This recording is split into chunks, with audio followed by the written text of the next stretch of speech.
Ladies and gentlemen, boys and girls, welcome back to the WePlay.tv Dota 2 League. I, of course, am LD Beyond the Summit. Delighted to be bringing you this game between Team Liquid and Skill Difference. They're not using their shitbirds name anymore. They are going to be Skill Difference. So, obviously, Team Liquid, the much more well-known, experienced team, and they will be the favorites in this game. They've got Korok now as well, so it will be an all-North American affair for this best of one. It's going to be your winner bracket finals for the We Play Group F. Winner will be first place in Group F, and will march forward into the next stage of the tournament. The loser drops down to face 4FC, and then the winner of that game will be second place in the group, and will also advance. Third and fourth place are eliminated. So already Root, your fourth place team, has been knocked out. And then we'll see who that third place team is going to be. Obviously, if you could somehow take this game off Liquid on your skill difference, you'll be feeling keen as punch. But that's going to be a rather tall order for them, and we'll see if they can pull it off.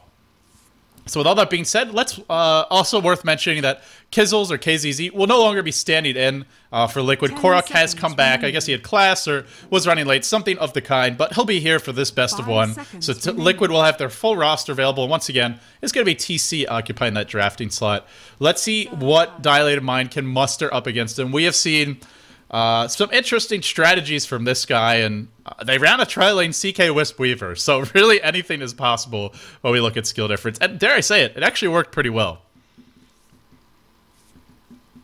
So Wisp is in the pool, that's kind of the obvious hero. Bat Rider as well, and Liquid probably debating which one they want right here. Do you want to pick the Wisp and give up the Bat? No, they go Bat first. So they say, skill difference, you can have Wisp, but we've got a plan for it if you take it. And skill difference says, fine, we'll take it, show us your plan. They pick up the Lone Druid, and now Liquid are in an awkward position where they kind of want to take the Chaos Knight here just to prevent skill difference from having the CK Wisp combo. But if they do that, then they don't have an obvious hero. I mean, you could get to any sort of hero to combo with CK, and it'll be decent. Heroes like Lina and Leshrac, but nothing is going to be as strong as that CK Wisp if you get to the mid game. And I love the way skill difference are picking this up. They don't go for CK right away because they know that Liquid could take it, but it won't be that great with them, and they can combo other heroes with the Wisp. Whereas Lone Druid is a hero that Liquid would just love to have, period, because he's hard to relocate gank once he hits level 6. He's tanky enough that it gives time for a hero like Bat Rider to counter gank, to TP in, and turn the fights around. So I think this is a smart way to construct the draft from skill difference. Let's see what Liquid does to respond.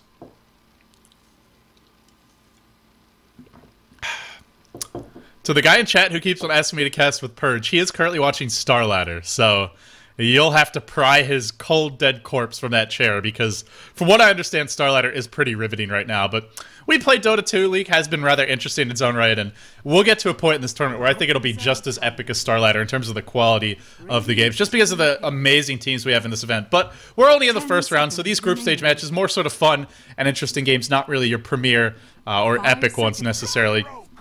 Liquid gonna go aggressive tri-lane here, probably. Rubik and Gyrocopter picked up. Now, Gyrocopter is a smart pick versus Wisp for two reasons. One is Gyrocopter is great in the laning stage. He has the burst damage to bring a hero like Wisp down. The other reason is that late game he can kill off Chaos Knight illusions rather easily. If you get the farm, Flat Cannon as well as Cooldown are great ways to deal with the illusions. And whenever you play against Chaos Knight, you want to have a game plan not only for hopefully shutting down the Wisp early, but also a way to kill the illusions later on, just in case your laning stage doesn't go quite as well. Gyrocopter also a natural BKB carrier, which is crucial versus CK Wisp, since if you don't have a BKB, you're getting Tether Stun, you're getting Chaos Bolted, and you're dying quickly. So I like this pick quite a bit. And now the lanes are wide open for Liquid. The one nice thing about their draft is it's very hard to predict what they're going to do. They have a Gyro who could be run as a support, can be run as that solo for TC, can even be run as a solo mid for Korok, although I'm not so sure we'll see that. Maybe looking at some bans here of Korok heroes. We'll see Babulba hero first. It'll be actually the Nature's Prophet who gets banned out, and I think that's a very, very smart ban, because if you go aggressive tri-lane and you run a Prophet safe lane, suddenly 4 heroes top, Wisp is very easy to kill. Even just Prophet auto attacks will really hurt her with her 0 base armor. Liquid now banning out more global heroes, banning out the Aged Apparition, as well as the Storm going to be banned by skill difference. So, I mean, a Korok signature hero, we could have seen that Bat Rider maybe as your side lane solo, then the Korok mid Storm, and then an offensive tri-lane Rubik Gyro +1. So all these bans are making sense for both teams, and I think both teams, especially skill difference, showing that they've done their homework and that they understand Liquid's core heroes. We'll probably see a Puck ban here, I imagine. I think Korok does play Bat Rider, but I've mainly been seeing him just playing the Puck lately, at least when he's on American servers, and he is. And I think the Batrider, a little bit more likely to go to Bulba, but it could even be a support bat if they wanted. The thing is, I think they'll be running it as a part of, as a solo. And they'll go Visage here. So now you're tri-lane. Rubik, Visage, Gyro. And there is still that Puck in the game. So I think that's what we may see here. A Puck solo mid, a Batrider safe lane, and then a tri-lane Gyro, Rubik, Visage, which is actually extremely strong. And the one thing that Visage gives you is the burst damage. Soul Assumption is a great way to just kill off a Wisp very, very quickly in the team fights. And when you're up against Wisp, you just want to assassinate her. You don't want to let her get off multiple tethers. You don't want to let her be a nuisance in a fight. 10 seconds remaining. So picking a hero that provides that burst damage is a very smart choice. And also a strong tri-lane hero, something you can get aggressive with. They're a bit lacking in team fight control, but they've got a lot of AoE now between Firefly, Fade Bolt, Flat Cannon, Call Down. It's a sizable list, not an overwhelming one, but I think it should be enough. It's all going to come down to that tri-lane. Will Skill Difference maybe try to dodge it? Will they look to go aggressive tri-lane? Of course, they're on the Dire side, so if they do that, they can't pull the big camp like you can if you're Radiant side and you're aggressive tri-laning, which makes it not as good of a tri-lane, but you can do things like creep skip, pull the enemy creeps into their pull camp, and then farm that, push the tower. So there are some kind of off-the-wall strategies for Skill Difference, but probably we're looking at a defensive tri-lane CK Wisp, maybe even a dual lane mid, but against a Batrider mid, you're probably not killing him. Even a Puck mid, very difficult to kill. And in fact, a Batrider mid, especially on Radiant side, can even just turn the fight around, stack up some sticky napalm with a well-placed Flame Break, end up double killing your lane. Skill Difference is going to take the Clockwork, also denying Bulba one of his favorite heroes. So I'm not sure who's going to be playing this Batrider yet. Very, very curious to see. It should be Bulba or Korok, but I mean, I guess that's the question. Which one of those two is it going to be? There's still that Korok Puck in the pool. Again, North American server, something they love to go for. Will give them a dominant team fight between a Blinko Bat and a Blinko Puck. Skill Difference will be the ones who might be on the run. And the nice thing with Puck as well is it's a hero that can actually dodge relocate ganks fairly reliably. Once you have your Blink Dagger, you just phase shift and then blink away. And they won't be able to chase you. You'll buy yourself time to get out of there. They'll go Warlock. They'll go for the huge team fight. So I imagine it'll be a Korok solo mid Warlock and probably a safe lane Bulba Batrider with an aggressive tri-lane Rubik, Gyrocopter Visage for Team Liquid. Over on the side of Skill Difference, I feel it kind of has to be a defensive tri-lane. They could go aggressive, but you're going aggressive against Batrider with CK Wisp +1, and you might kill him, but it's not an easy kill. He can be such a pain in the ass behind those trees, and if Liquid decide to go defensive tri-lane versus your aggressive tri-lane, if they anticipate it, if they see it, then you're in an even worse position, because you can't even rely on your pulls, you can't even pull the small camp. There's just no options for you. So I think Skill Difference, probably defensive tri-lane with the Io, the Chaos Knight, +1, that one to be determined now, and then an off-lane Clockwork, or maybe even a mid-Clockwork and an off-lane Lone Druid. Lone Druid does pretty well against Batrider. I would give the slight edge to the Batrider in his safe lane, but it's not an overwhelming one, and it mostly comes down to individual play and execution more than anything else. So, what is Skill Difference's last pick going to be? Will be that Shadow Demon.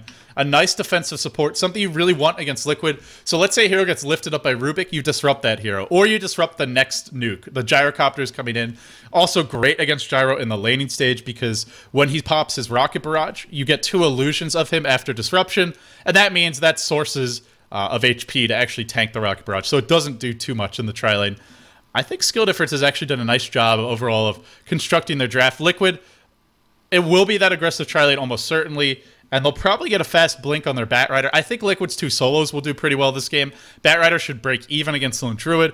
Warlock can win the lane, and probably should win the lane against Clockwork. Won't kill him most likely, but will have the better farm and do more harassment overall. It will be a Korok Warlock, so interested to see this. I'm actually, I don't think I've personally ever seen him play it before. Will be a Bulba Batrider, and yeah, pretty much everything standard for them. Over on the side of Skill Difference, Dilated Mind playing the Chaos Knight. Yeah, I think he did play it last time for them. So the captain, the drafter, but also playing that hard carry role this game. And well, let's introduce the players. Over on the side of Skill Difference, the NA Dota Upstarts, a team that's actually been around for a little while. I'm not sure if they've used the same 5-man roster the whole time, but I know Dilated Mind. Well, he's got some of the most played games in all of Dota 2. If you actually look at the top 10, I think it's on Dota Buff, of players who've played the most games, he's up there, or at least he was for a long time.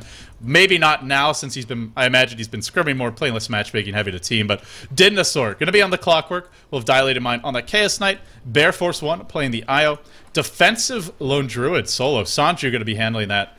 And so it will be an aggressive tri-lane from skill difference. And I think Liquid maybe has anticipated this, or is just happy to run their own defensive tri-lane. But if you just wanted to be defensive, then generally there's better supports than Visage. You can get heroes that scale better, that offer more later on, and this is not looking good for skill difference. Going aggressive tri-lane against a better tri-lane on the side of Liquid will be tough. But let's see if they can execute. CK Wisp, if things get chaotic, can always turn the game around. And, well, on the side of Team Liquid, we have Fluff and stuff. The captain, he's been the drafter for them in the past, but currently just going to be playing that support role. He'll be playing the Visage. Early smoke picked up on him. IX Mike, 88 on that Rubik, going to lane, ward the lane up. TC has been pulled.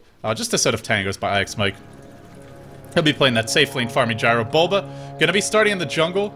I imagine he'll go to the lane when he sees his Just Alone Druid there. Maybe he's expecting the defensive tri-lane, which is what I would expect.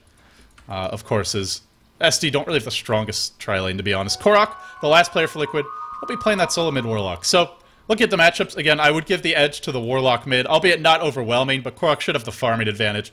And any melee hero is going to have a tough time against Warlock, especially with Fatal Bond Saras. Offlane, Bulba, they have spotted out the tri-lane thanks to these early Observer wards, so Bulba won't be jungling. He'll be heading to the lane.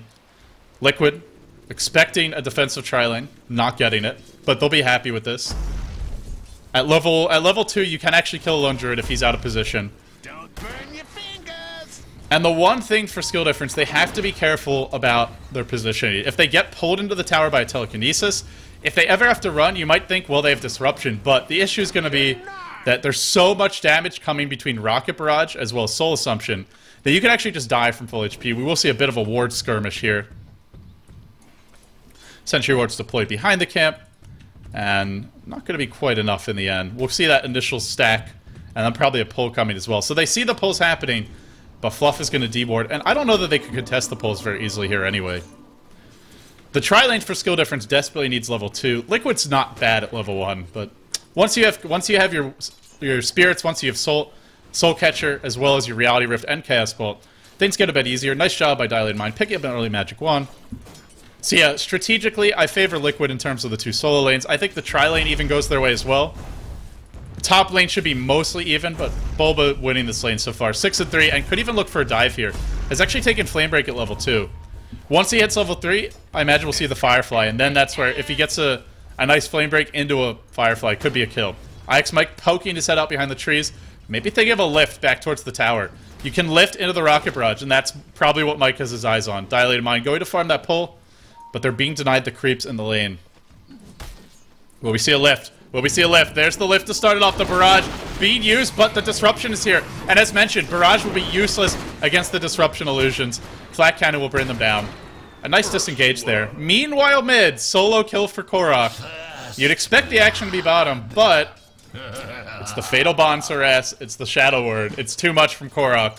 Finds that solo kill on a hero who's not really known for his solo killing prowess. Warlock is deceptive though, and as I'm talking about that, now the action picks up bottom. Man, not a good start. I'll try and pick up the pace, but Bear Force run on the run. Will there be another auto attack? IX Mike trying to get in range, not able to find the distance just yet. Man, what bad luck. Watching bottom, the initial skirmish, nothing. Then, as soon as that's happening, Warlock of all heroes fighting solo kills mid. Well, that's now one lane hugely won for Liquid. 2 lanes hugely won with the kill bottom as well. And a lane that was already going to be hard for skill difference gets even harder. Top lane, the closest thing to an even matchup, but Sandra's not farming very well. And now Bulba's going to go on him. He's got a Flame Break. Still no points in Firefly. Now he's going to take it. Invisibility. Surprised he didn't do that sooner. Maybe thinking he wouldn't have mana for it. But I imagine we'll see the bottle coming out soon. Korok going to pick up his early power tread, so just wants a little bit of extra sustain in the lane.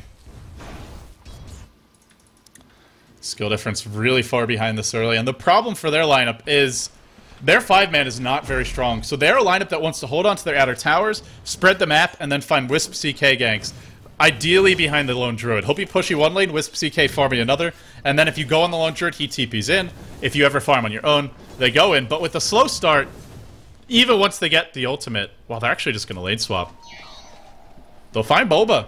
They may be able to kill him off here. He'll get pulled into a Reality Rift, into a Tether Stun, and I think into death. A nice Flame Break back, but just not enough. The final hit from the bear brings Bulba down. I'm sure he's swearing under his breath, but all things considered, they did force a 4-hero rotation to the top lane, and now Sandra's going to have to journey all the way bottom. So in spite of the fact that they get a kill on Bulba, I think it's absolutely fine for Liquid. Smoke from Swaggity will wear off. It's just such a big investment, and now TC is going to get free farm. And again, a farm Gyrocopter can deal quite nicely with a CK later on in this game, and that's a farm CK. An unfarmed CK, the illusions won't last very long, just against cooldown.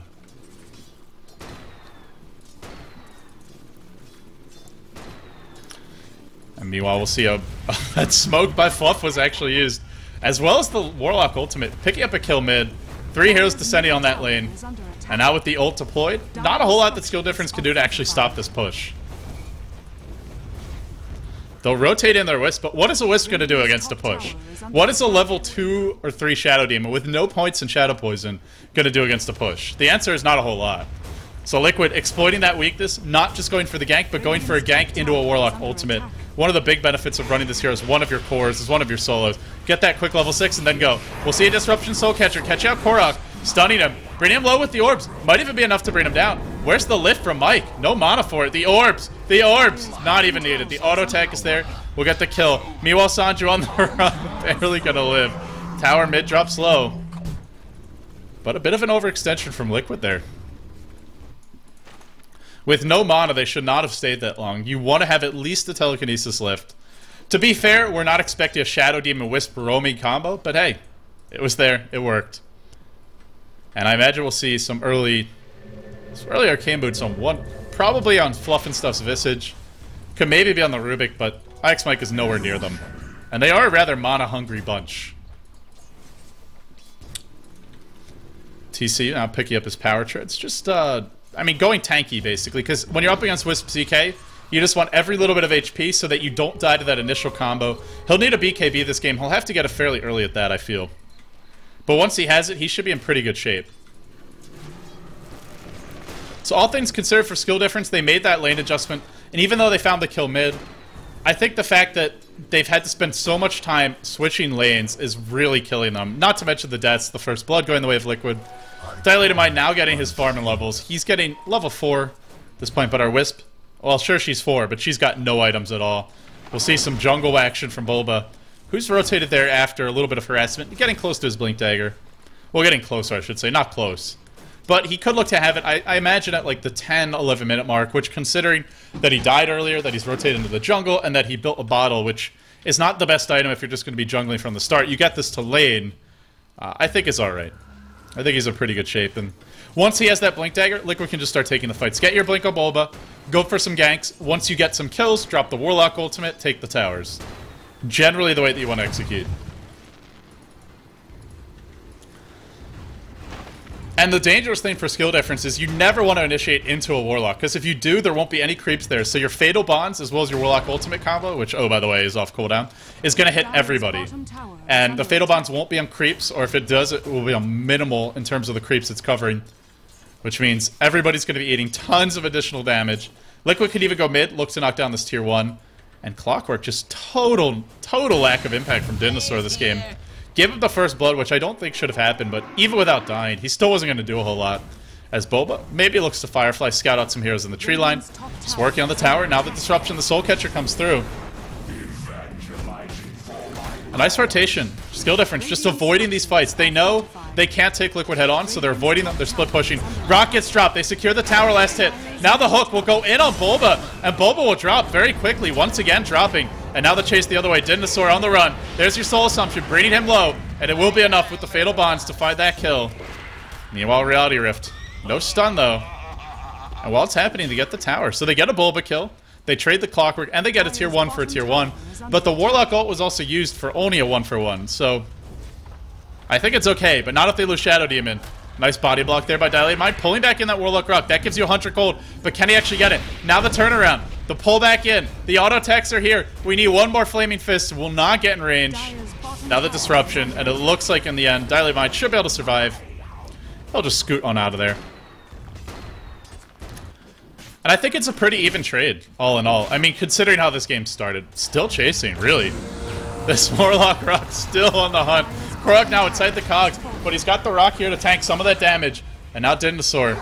Well, finally the ultimate dies. Man, it just lasts forever and a day, does it not? They'll disrupt Korok. They'll drive him back. But while it was happening, TC, he'll get an additional tower. I imagine he has his Ogre Club on the curtain. No drum. So Similar idea with the BKB. Just get something that'll tank you up now. He'll go back for the BKB later. It's pretty much mandatory this game, I feel. I mean, maybe he's far enough ahead he doesn't have to, but it's a pretty big gamble. Wisp should be level 6 soon. Bear Force 1.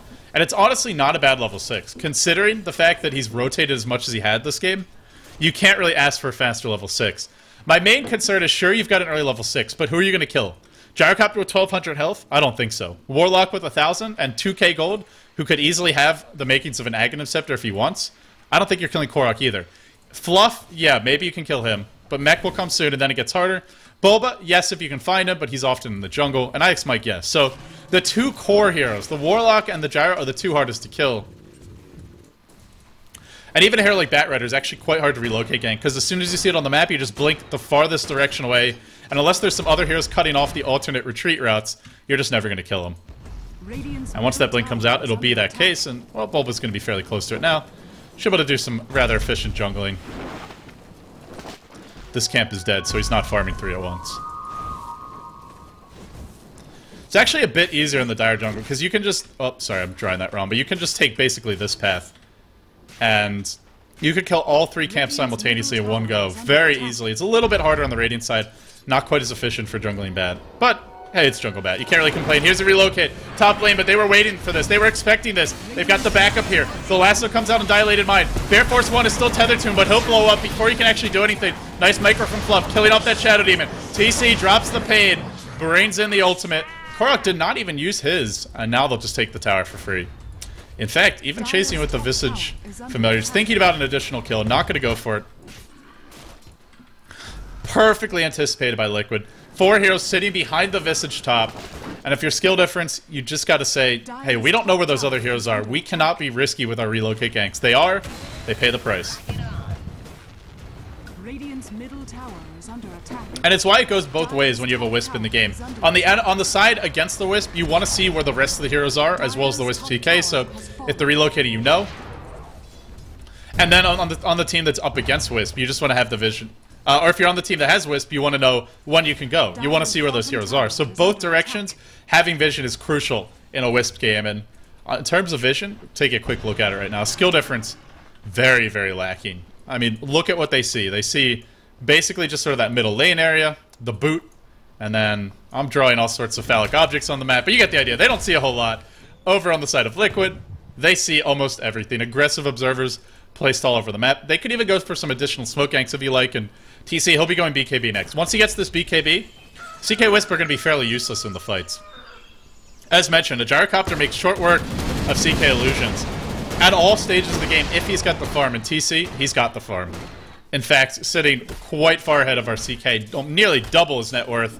Things are not looking good for skill difference right now. As you'd expect, one of the premier teams in North America, playing like one of the premier teams, taking care of business so far in this best of 1 versus skill difference. Bulba will now pick up his Blink Dagger. 12.5 minutes in. Not the fastest Blink, but it's because he went for a bottle as well. And he rotated from farming in the lane to jungling. When you consider that, when you take that into account, it's actually a pretty timely Blink Dagger. So Korok opted to go 4-staff this game, and I imagine it's simply because they're up against the Clockwork. Just to deal with the cogs is pretty nice. We'll see a pull-in onto Fluff on the bottom lane. They'll burst him down in a matter of seconds, but here comes the rock, here comes the lasso, and here comes death for 2. Was that worth a Visage? Methinks not. The good news for skill difference is they don't have a tier 1 bottom, so Liquid won't be able to get a tier 1 easily. The bad news is they might get a tier 2 instead. But they're looking at the trade, and I think that's the wise thing to do. Just keep on avoiding the fights. I think if you're at skill difference, I mean, what they probably should have been doing earlier, and what they should certainly be doing now, is don't try to initiate with your CK Wisp. You want to use them to counter gank, to turn the fights around. When you go in against Liquid's team, Lasso as well as Warlock Ultimate are just 2 of the best ults in the business. 2 of the best heroes in the business. In the hands of Korok as well as Bulba, to just completely turn the fights around. We'll see Sanju rotate towards the middle lane. Has his Mithril Hammer up, going for the Mjolnir, which is going to be your preferred split-pushing item. Armlet's a bit better if you want a 5-man, but I think if you're SD, you do not want to 5-man. You want to be counter-pushing, you want to be split-pushing, you want to be stalling the game, farming up your CK, who's going to need a Blink Dagger, who's going to need more than a Blink, honestly. With a Not a Blink Dagger, sorry, BKB. I was looking at CK, but I was thinking of Batrider. Not sure why. Just been one of those days. Been a long night as, well, I was staying up for G1 League and fun to watch. By the way, if you didn't already watch G1 League, we'll be rebroadcasting later. Some epic games. But here comes Bulba. Has the Blink. Has the Lasso. Surprisingly not going yet. Worried about some other heroes. He wants this CK, I think. Still waiting for his Lasso. Still not going in yet. Just waiting and waiting. And I don't even know if we'll need it. Now look at the nukes. Dilated Mind manning up when he probably should be manning down. Now Bulba will say, hey, free Lasso, free kill for me. And now the chase is on. The hunt is on. Sanju looks to be next in line. Just constant soul assumption spam. A blink forward from Bulba. Napalm beat stacked. Not going to commit fully to this. Just going to take the kills and then march onto the tower. BKB should be up any moment for TC. After this tower, if he gets the last hit, he'll be like 500 gold away. So we're looking at potentially a 16, 17, at worst 18-minute BKB on a gyro. As well as Drums, Treads, Wraithband 1, which is like a good 4k gold of other items. That's pretty sick. 3.5, 3k. Actually, no, I think it is a little bit closer to 4k. And now they'll take the tower. Again, nothing skill difference could do about this. What they want to be doing, as mentioned, is split pushing and just avoiding the 5v5 fights. The problem is they're a little over-eager in their positioning, and a lot of that just goes back to the lack of vision. They haven't had the opportunity to place wards. Korok is going to pick up a Necronomicon. And it's off. Hugely problematic for the Chaos Knight. A single Mono Burn on Chaos Knight might just mean that he can't use a single spell in a team fight. And Dilated Mind, he's going Drum, so he'll have a little bit extra mana to work with. Albeit also more mana to burn. But at the same time, it's not a BKB. It delays his BKB by building this, and that means... I mean, it's not just the fact that there's a Lasso as well as a Warlock Ultimate. More importantly for skill difference, the problem is he'll just die to the nukes. Soul Assumption, as you saw, does a lot of damage at this point in the game, and it's a very spammable nuke. Fluff and Stuff has picked up his mechanism. So they now have pretty much all their core items to just go in 5-man. And I like how they're doing it. Kind of reminds you of LG International, albeit with very different heroes, but just we get our core items and then we go fight. And we just keep on pushing, we keep on 5-manning. They'll go in on Sanju top lane. They'll even drop a Warlock Ultimate, worried about a potential counter gang for the CK Wisp. And wisely they should, as there was one coming. But they're fighting in the Firefly. Dilated Mind is okay for the moment. Korok on the run. Bear Force 1 is low. Can he get away to safety? He'll go back in 1 second. He will escape, but TC mans up.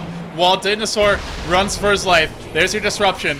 Could be a death of Swaggity. On the back lines is that CK. Brought down. Korok's still alive. How does he live through it all? Somehow he does.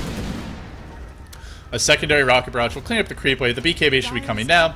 Looking at like that 17.5 minute BKB. And after this tower, I think you just take the tier 2 bottom. You go Roche, and then you look to end the series. Or end the game, rather. They'll need one more Warlock Ultimate, I think, to do it. So... we'll have a Necro 2 on Korok now. Liquid could maybe try and break the base now. But it's a bit risky. I think you're much better off just place your aggressive wards. You already have one in the lane. You've got some in the jungle. Can even ward this area. And then just take Roche. Skill difference. No relocate available for them. They'll just cool you down fairly soon.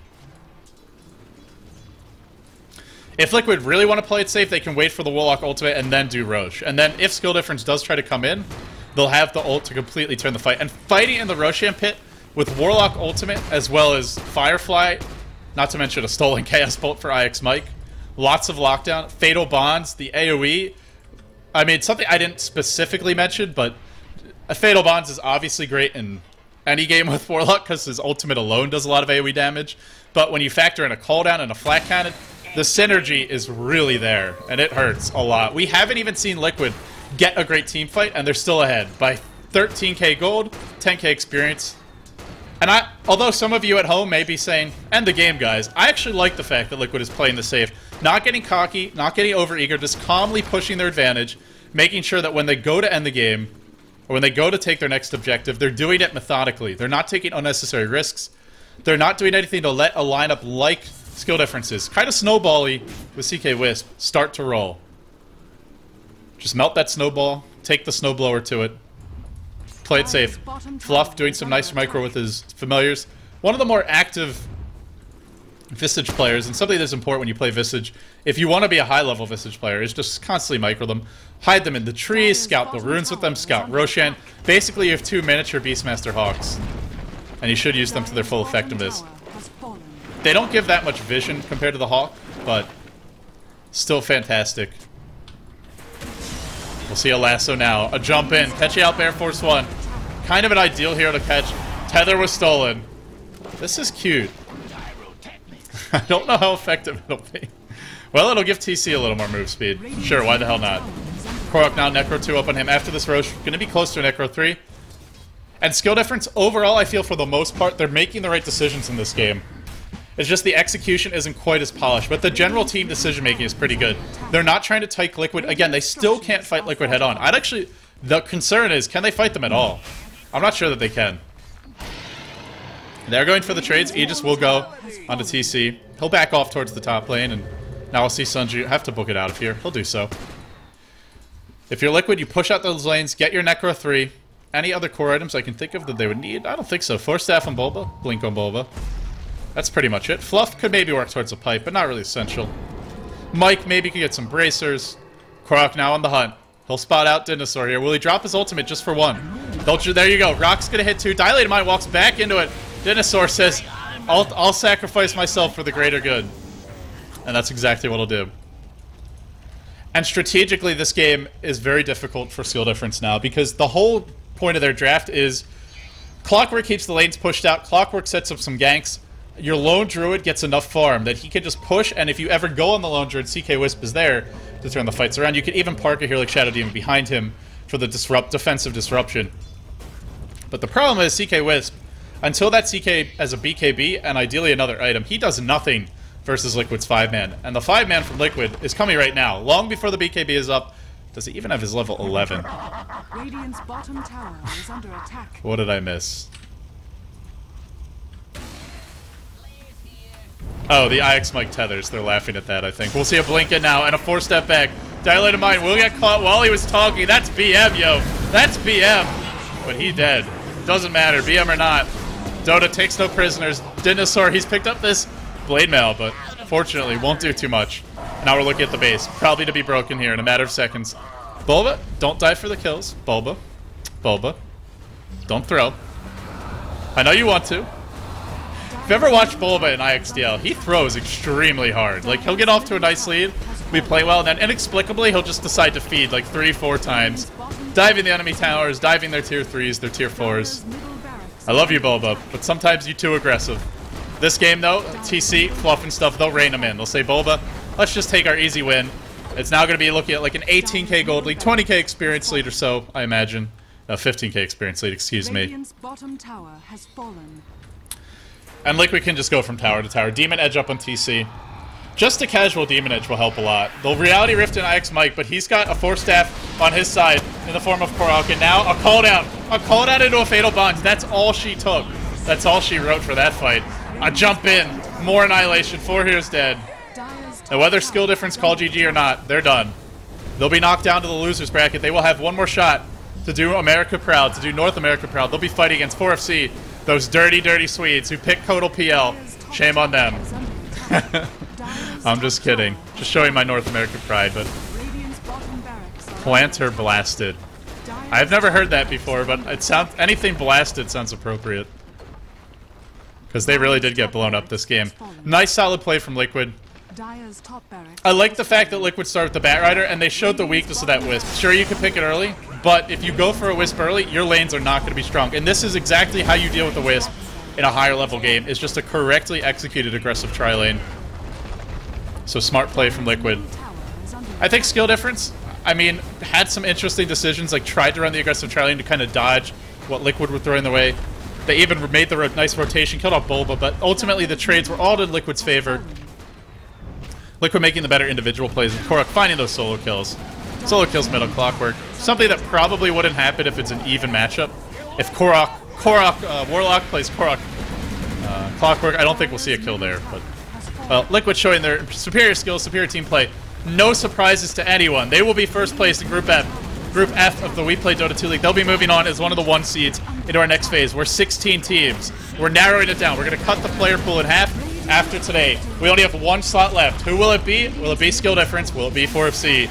We're going to find out next, but for now, we know our 15th team. It will be Liquid. They will be one of your top 8 seeds heading into the next phase of the event. So congratulations to Team Liquid. A well-deserved, although not surprising win. And over on the side of Skill Difference, good news for them. They're not out of it yet, but they have to beat 4FC. That'll be a best of one. It's coming up right next to Beyond the Summit. Thanks all for tuning in. I'm LD of Beyond the Summit. Enjoy my casting. Be sure to follow me, twitter.com/LDDota. Stay tuned. When we come back, our final match of the evening for the We Play Dota 2 League, brought to you by myself, LD, and Beyond the Summit. Stay tuned, guys. 4FC versus Skill Difference right after this.